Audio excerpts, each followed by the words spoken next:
So yesterday I sat down with Grammy-nominated country singer and songwriter Margo Price. We were both at the rally for Antioch at the state capitol building in Nashville, and we were there to raise awareness on gun violence. Now, a lot of times in this day and age, if you're a Nashville country singer and songwriter, people will tell you to shut up and sing. But Margo is one that realizes we have to be talking about the issues at hand, and she is willing to use her platform to do so. So I think you all are really going to enjoy this interview. Take a look. But I just want to thank you for taking time out of your day to be here with me. And, as a fellow musician myself, I know how so many people can say to you to shut up and sing, and tell you to be quiet, keep your political views to yourself. So I'm curious as to, why you're here and lifting up your voice for this cause. Well, I'm here because I'm a mother and I'm a voting citizen. I read things from time to time that say Tennessee is one of the most dangerous places to raise your children.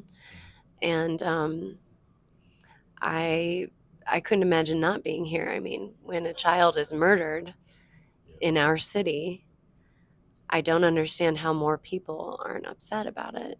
And I obviously am a musician, and I'm a musician in the country industry, Yeah, and that has been really challenging. I'm sure it But has. at the end of the day, I sleep better at night knowing that I've used my voice and used my platform to um, just bring awareness to what's going on right now. Yeah, and a lot of the music that I grew up listening to and was the most inspired by was the artist spoke out. And a lot of times when people will say to me that, country singers should keep their opinions to themselves, I automatically think back on the Highwaymen and so many people like Johnny Cash made the album The Trail of Tears. And Hmm. there's so many cases of, so I don't know. I don't know why people have that concept today, and it's just really good to see artists that are willing to speak up and put themselves out there because I know how much they do potentially stand to lose. But to me, like you said, it's more about lifting up your voice and saving our kids. And the idea that we're even having to have this conversation. One of the speakers said that a while ago. They were like, "We shouldn't be here," and that's one of the things I kept thinking about as we were standing there. Like, we shouldn't be here at this point. And Absolutely. I actually put my megaphone away. I had it out at the Covenant, um, rally for peace, and Gloria signed it for me, and I was so happy to stand next to everybody, and Justin and Gloria, yeah, and make alliances and make friends during this dark time. I have, thought many times maybe I should move somewhere else, but at the end of the day, eh, we need to make change all across America. yeah, It's the gun absolutely. violence is happening everywhere, and I think the thing that's really interesting is that I am a gun owner. Me too. I grew up, my dad was, hunted Yeah, deer, um, and I own guns. yeah, And that doesn't mean that we still don't need gun safety.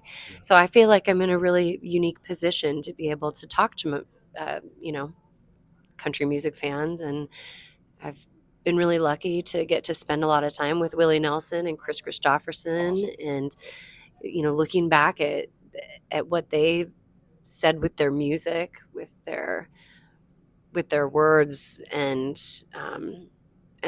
Chris especially, I think he was so Oh yeah, outspoken on so many things. I mean, he was standing up for Palestine and things like yeah. that. And um, I I do not take any of this lightly. I think we've all Yeah. got to keep pressing forward. I grew up on the line of Kentucky, Tennessee, and Virginia, right there on the tri-state. When I was growing up, my dad, me and my uncles were always hunting things, Yeah. but we were always. My dad taught us common sense, and we were always taught safety from the time I was young. But I just wonder, one question I've had for a lot of people, and just love to hear your opinion on it, is how much of this is mental illness versus the way that people are groomed now and brought up. There's a lot of misinformation, a lot of people, a lot of hate groups that are being platformed.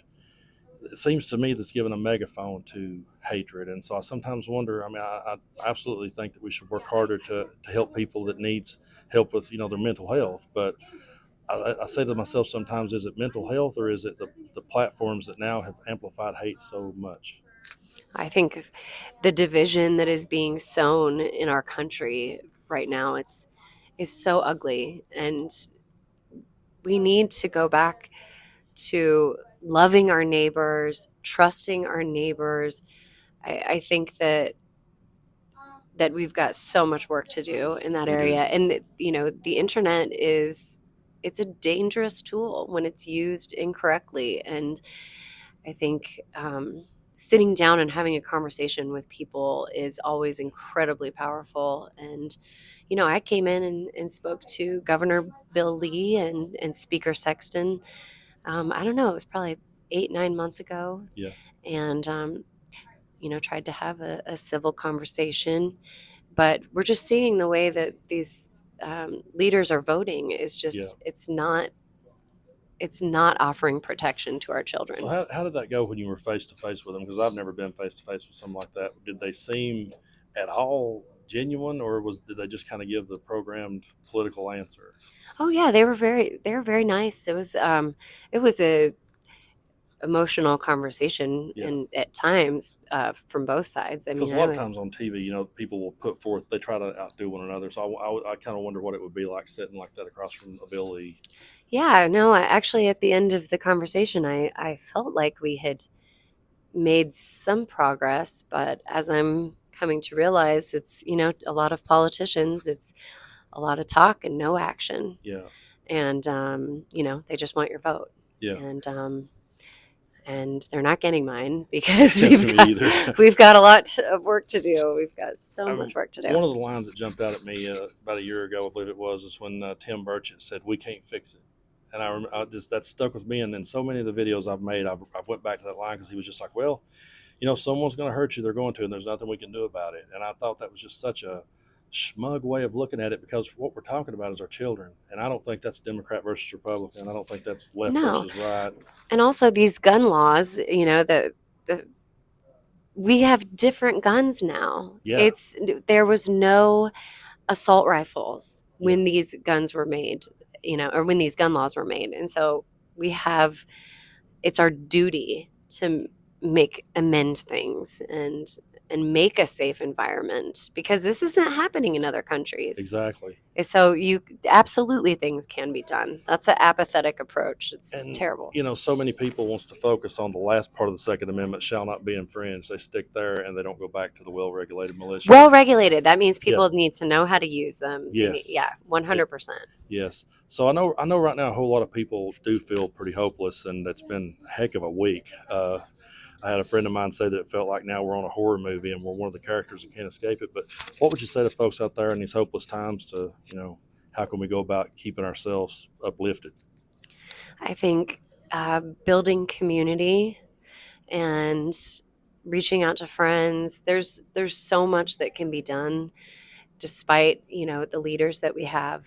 We've got to organize. We've got to continue to show up and protest and encourage people to vote and to, just keep pushing ahead, even when it seems like there's no point. I think you go back to the 60s and 70s and there was so much political unrest and, a lot of people very divided about a lot of things, but also just talking to each other, talking to people who are different than you, speaking to your in-laws who may have different opinions, and just saying, hey, why are you voting for this person? Because your grandchildren are having to live through these horrific times. And this isn't something that you had to, that other generations had to live through. So having difficult conversations and building community.